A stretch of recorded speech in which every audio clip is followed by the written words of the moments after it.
नमस्कार दोस्तों, स्वागत है आपका मेरे YouTube चैनल धार्मिक बातें और विचार में। आशा करते हो आप सब ठीक होंगे। दोस्तों, इस सृष्टि में हर चीज़ का अथवा प्राणी का जोड़ा होता है। जैसे रात और दिन, अंधेरा और उजाला, सफ़ेद और काला, अमीर और गरीब, अथवा नर और नारी इत्यादि। ये सब जोड़े गिनवाए जा सकते हैं। सभी चीज़ें अपने जोड़े से सार्थक है अथवा एक दूसरे के पूरक है। ये दोनों एक दूसरे पर निर्भर होते हैं। इसी तरह दृश्य और अदृश्य जगत वो है जो हमें नहीं दिखता, वे भी एक दूसरे पर निर्भर हैं और एक दूसरे के पूरक हैं। पितृलोक भी अदृश्य जगत का हिस्सा है और अपनी सक्रियता के लिए दृश्य जगत के श्राद्ध पर निर्भर है। तो दोस्तों, आज की वीडियो में मैं आपको पितृपक्ष के विभिन्न प्रकार की विशेषताएं तथा उन्हें करने का क्या कारण है और कितने दिनों में यह होता है, इन सब के विषय में विस्तार पूर्वक बताऊंगी। इसके लिए वीडियो को अंत तक अवश्य देखें। दोस्तों, अगर आप मेरे चैनल पर नए हैं तो मेरे चैनल को सब्सक्राइब अवश्य करें। धर्म ग्रंथों के अनुसार श्राद्ध के 16 दिनों में लोग अपने पितरों को जल देते हैं तथा उनकी मृत्यु तिथि पर श्राद्ध करते हैं। ऐसी मान्यता है कि पितरों का ऋण श्राद्ध द्वारा चुकाया जाता है। वर्ष के किसी भी मास तथा तिथि में स्वर्गवासी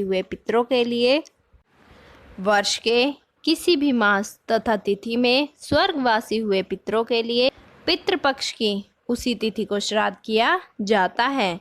पूर्णिमा पर देहांत होने से भाद्रपद शुक्ल पूर्णिमा को श्राद्ध करने का विधान है। इसी दिन से महालय का प्रारंभ हो जाता है। दोस्तों, श्राद्ध का अर्थ होता है श्रद्धा से जो कुछ भी दिया जाए। पितृपक्ष में श्राद्ध करने से पितृगण वर्ष भर तक प्रसन्न रहते हैं। धर्मशास्त्रों में कहा गया है कि पितरों का पिंडदान करने वाला गृहस्थ दीर्घायु, पुत्र पौत्रादि, यश, स्वर्ग, पुष्टि, बल, लक्ष्मी, पशु, सुख, साधन तथा धन धान्य आदि की प्राप्ति करता है। इसके अलावा श्राद्ध में पितरों को आशा रहती है कि हमारे पुत्र पौत्रादि हमें पिंडदान तथा तिलांजलि प्रदान कर संतुष्ट करेंगे। इसी आशा के साथ वे पितृलोक से मृत्युलोक में आते हैं और यही कारण है कि हिंदू धर्म शास्त्रों में प्रत्येक हिंदू गृहस्थ को पितृपक्ष में श्राद्ध अवश्य रूप से करने के लिए कहा गया है। श्राद्ध से जुड़ी कई ऐसी बातें हैं जो बहुत कम लोग जानते हैं, मगर ये बातें श्राद्ध करने से पूर्व हमें जान लेना चाहिए, क्योंकि कई बार विधि पूर्वक श्राद्ध न करने से हमें श्राद्ध का पूरा फल नहीं मिलता तथा पितृश्राप भी दे देते हैं।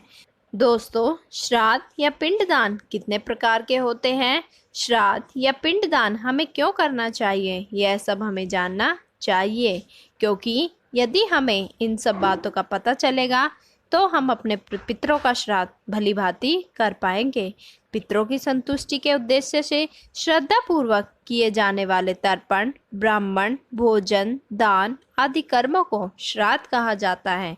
इसे पितृयज्ञ भी कहते हैं। श्राद्ध के द्वारा व्यक्ति पितृ ऋण से मुक्त होता है और पितरों को संतुष्ट करके स्वयं की मुक्ति के मार्ग पर बढ़ता है। श्राद्ध या पिंडदान दोनों ही एक दूसरे के पहलू हैं। पिंडदान शब्द का अर्थ है अन्न को पिंडकार में बनाकर पितर को श्रद्धापूर्वक अर्पण करना, इसी को पिंडदान कहते हैं। दोस्तों, दक्षिण भारत में इस पिंडदान को श्राद्ध कहा जाता है। अब मैं आपको श्राद्ध के प्रकार बताऊंगी कि श्राद्ध कितने प्रकार के होते हैं। दोस्तों, शास्त्रों में श्राद्ध के निम्न प्रकार बताए गए हैं। सबसे पहला है नित्य श्राद्ध। वे श्राद्ध जो नित्य प्रतिदिन किए जाते हैं उन्हें नित्य श्राद्ध कहते हैं। इसमें विश्व भेद नहीं होता। दूसरा है हमारा नैमित्तिक या एकोदिश श्राद्ध। यह श्राद्ध जो केवल एक व्यक्ति के उद्देश्य से किया जाता है, यह भी विश्व देव रहित होता है। इसमें आह्वान तथा अग्रोकरण की क्रिया नहीं होती। एक पिंड, एक अर्ध और एक पवित्रक रहता है। तीसरा श्राद्ध है हमारा काम्य श्राद्ध। वह श्राद्ध जो किसी मनोकामना की पूर्ति के उद्देश्य से किया जाए काम्य श्राद्ध कहलाता है। चौथा श्राद्ध है वृद्धि श्राद्ध। मांगलिक कार्यक्रमों में जो श्राद्ध किया जाता है उसे वृद्धि श्राद्ध या नांदी श्राद्ध कहते हैं। इस तरह के श्राद्ध पुत्र जन्म, विवाह आदि कार्यों में किए जाते हैं। दोस्तों, पांचवा श्राद्ध है हमारा पावण श्राद्ध। पावण श्राद्ध वे हैं जो भाद्रपद कृष्ण पक्ष के पितृपक्ष प्रत्येक मास की अमावस्या आदि पर किए जाते हैं। ये विश्व देश सहित श्राद्ध हैं। छठा श्राद्ध है हमारा सपिंडन श्राद्ध। वह श्राद्ध जिसमें प्रेत पिंड का पितृपिंडों में सम्मेलन किया जाता है उसे सपिंडन श्राद्ध कहते हैं। अगला श्राद्ध है हमारा गोष्ठी श्राद्ध। सामूहिक रूप से जो श्राद्ध किया जाता है उसे गोष्ठी श्राद्ध कहते हैं। आठवां श्राद्ध है शुद्धि अर्थ श्राद्ध। शुद्धि अर्थ श्राद्ध वे श्राद्ध हैं जो शुद्धि के उद्देश्य से किए जाते हैं। नौवां श्राद्ध है कर्मांग श्राद्ध। कर्मांग श्राद्ध वे श्राद्ध हैं जो षोडश संस्कारों में किए जाते हैं। 10वां श्राद्ध है देविक श्राद्ध। देवताओं को संतुष्टि के उद्देश्य से करने के लिए जो श्राद्ध किए जाते हैं उन्हें देविक श्राद्ध कहते हैं। 11वां श्राद्ध है यात्रार्थ श्राद्ध। यात्रा के उद्देश्य से जो श्राद्ध किया जाता है उसे यात्रार्थ श्राद्ध कहते हैं। 12वां है पुष्टियर्थ श्राद्ध। शारीरिक, मानसिक एवं आर्थिक पुष्टता के लिए जो श्राद्ध किए जाते हैं उन्हें पुष्टियर्थ श्राद्ध कहते हैं। 13वां श्राद्ध है श्रोत स्मार्त श्राद्ध। पिंड पितृयाग को श्रोत श्राद्ध कहते हैं, जबकि एकोदिष्ट, पावण, यथार्थ, कर्मांग आदि श्राद्ध स्मार्त श्राद्ध कहलाते हैं। दोस्तों, अब मैं आपको बताऊंगी कि ये श्राद्ध कब कब किए जाते हैं। श्राद्ध की महत्ता को स्पष्ट करने से पूर्व यह भी जानना आवश्यक है कि श्राद्ध कब किया जाता है। इस संबंध में शास्त्रों में श्राद्ध किए जाने के निम्न अवसर बताए गए हैं। पहला है भाद्रपद कृष्ण पक्ष के पितृपक्ष के 16 दिन। दूसरा वर्ष की 12 अमावस्या तथा अधिक मास की अमावस्या। तीसरा वर्ष की 12 संक्रांतियों को। चौथा वर्ष में 4 युगादि तिथियों को। पांचवा वर्ष में 14 मनवांदी तिथियों को। छठा वर्ष में 12 वैधृंत्री योग में। सातवां वर्ष में 12 व्यतिपात योग में। आठवां 5 अष्टका। नौवां 5 अन्वष्टका। 10वां 5 पूर्वेघु। 11वां 3 नक्षत्र रोहिणी, आद्रा, मघा। 12वां 1 कारक विष्टि। 13वां 2 तिथियों को जिनमें अष्टमी और सप्तमी शामिल हैं। 14वां ग्रहण के समय सूर्य ग्रहण एवं चंद्र ग्रहण में।